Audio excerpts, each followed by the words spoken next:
As we dive into the Coke commercial shortly, it is kind of a personal penance kind of thing. Our family brought, on my mum's side, the Ambroses brought Tea Up soft drinks. That was their company on the northwest coast of Tassie, and they brought Coca-Cola to Tasmania. And as I said at the start of the service, they managed to sell it the year it became profitable. You may not have thought, as you came to church, that you'd be seeing a Coca-Cola advertisement. But there's actually a very good reason why you'll be seeing a Coca-Cola advertisement today. And that is that we live in a world that bombards us with all kinds of messages. At the heart of the Christian message is this: you will find life as you face truth. Jesus said, I am the way, the truth, and the life. Christians should never be scared about discussions about truth. You will find life as you step into truth. Now, one of the things we have to come to terms with is the world we are in, which is most typified, I think, by the advertising industry. But the world we are in is designed to get you to believe a lie. Jesus is clear that Satan is the prince of this world. The world doesn't happen accidentally. There's a sense that there is a dark power behind the system of the world that is trying to get you to believe stuff that is just frankly not true, and stuff that will rob you of life. And that's why we need to look at the advertising industry, because advertising, I reckon, is the sharp edge of the world. We need to talk about what advertising is. It's an attempt, so let's be honest, by somebody with a vested interest to communicate a message in order to encourage you to do something for their benefit. And they'll normally tell you it's for your benefit.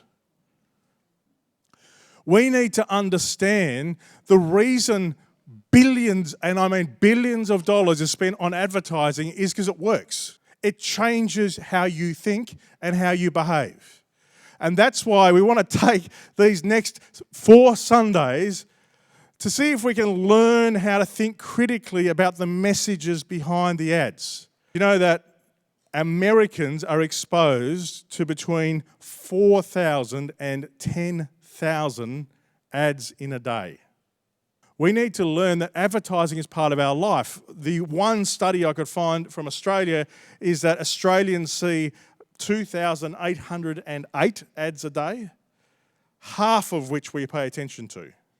So that is conservatively 1,400 messages from vested interests trying to get you to do something you hadn't wanted to do before you heard the message. So that's why it's important for us to get our heads around this.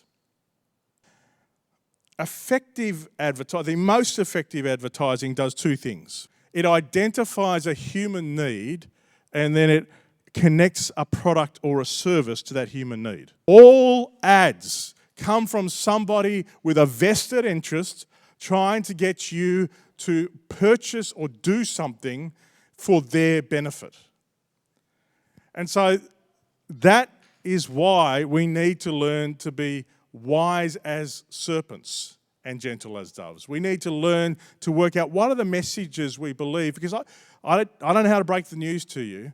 There are lies you believe about yourself, and there are lies you believe about other people, and there are lies you believe about products and services. And the task of discipleship is to learn to step into the truth. And what we're going to do over these next few weeks is play an ad and see if we can identify what are the truths behind the ad and what are the lies behind the ad, and what would the Bible say about those lies? What is the alternate truth? Today's is a global one.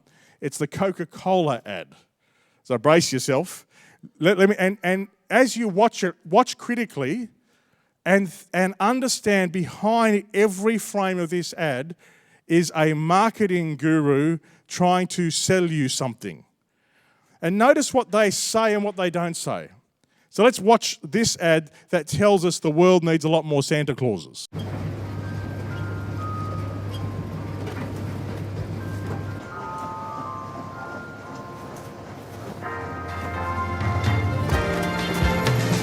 Anyone can be Santa, but can't a lady like me? I admit I'm underfed, but with a pillow from the bed, I could be Santa Claus. Oh, anyone can play Santa.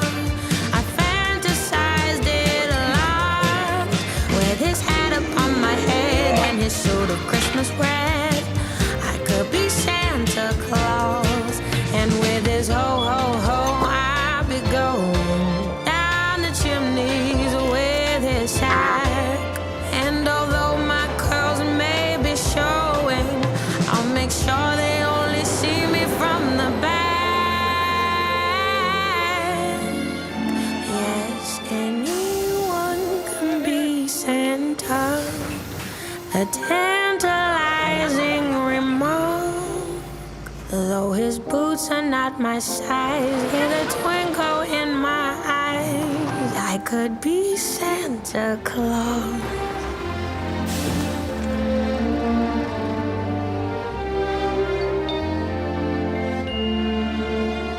With his reindeer and his sleigh, I'd be up, up and away. I could be Santa. I could be Santa. I could be Santa Claus.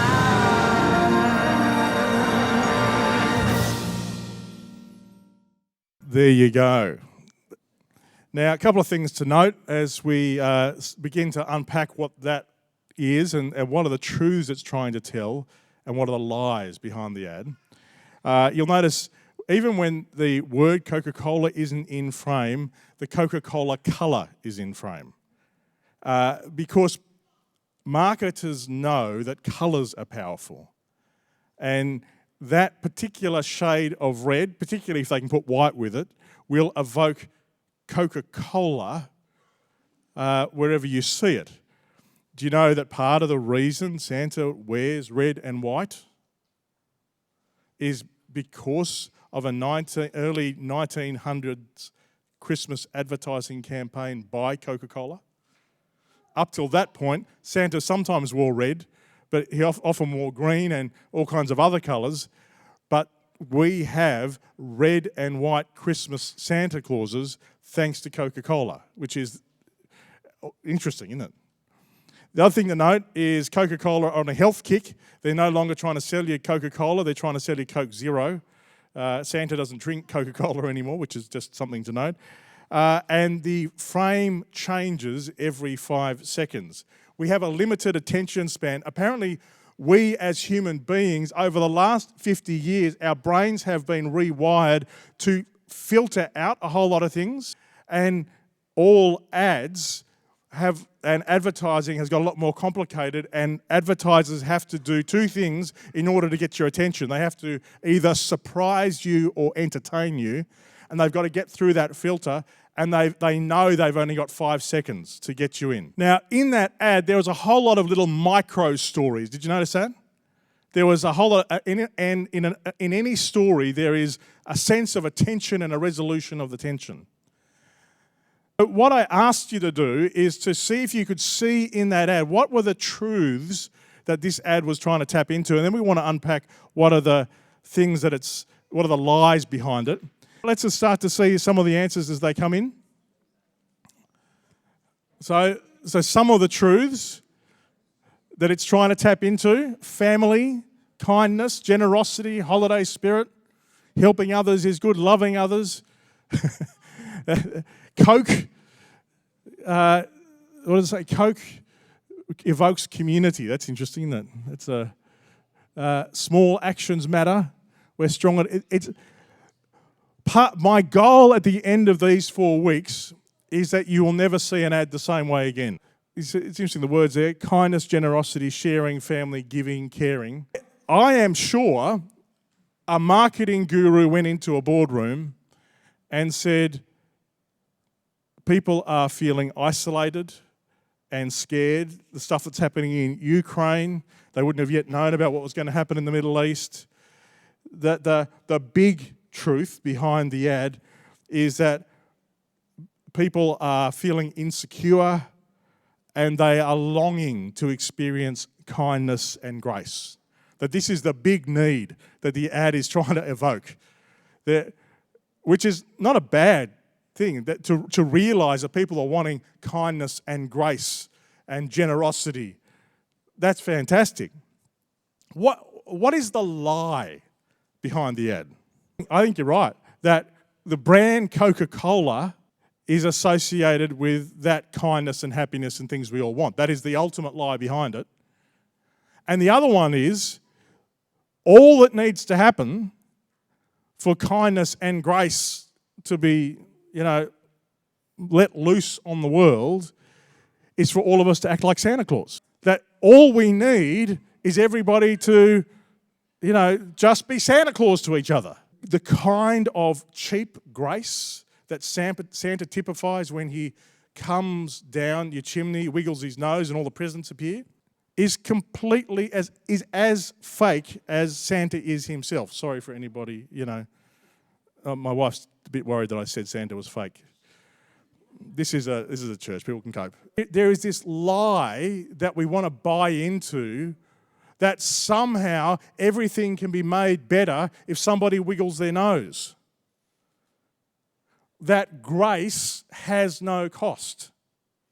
You don't just drink a can of Coke and all of a sudden you love people. But what the central truth that 1 John here is saying is this: because we're loved, because we are loved, we can love other people.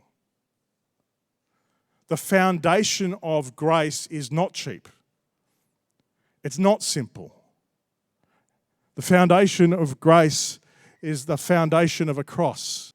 Jesus didn't come to earth and wiggle his nose and come down the chimney. He came and died and said, "This was my turn.